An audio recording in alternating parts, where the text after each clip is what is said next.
You develop questions like, what are the speeches? What does 1AC stand for? What does 1NC stand for? How many minutes in high school is the first affirmative constructive? How many minutes is the first negative constructive? How many minutes is the first affirmative rebuttal, et cetera, et cetera?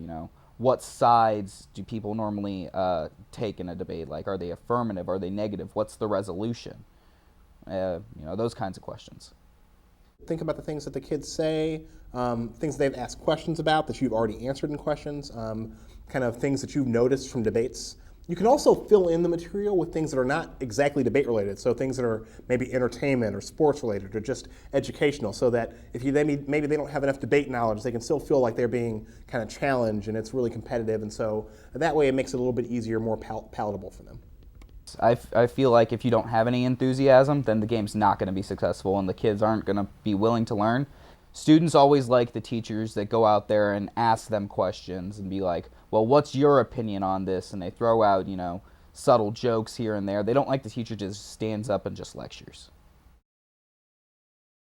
You definitely don't want to review before the kids have learned too much. Then it makes the game a little stale after a while. Maybe there's a little bit too much filler material. After every week of instruction, you could probably do a game like this to kind of assess whether or not the kids are learning enough at the time, and that's probably enough time for you to get a lot of questions. One thing I would say is that you should always save your questions after every game. Maybe make a document on a computer so you can recycle old questions that are always relevant. And it's important to have old questions on in later versions of the games just to make sure that the kids are not learning something for the first time and then forgetting it later.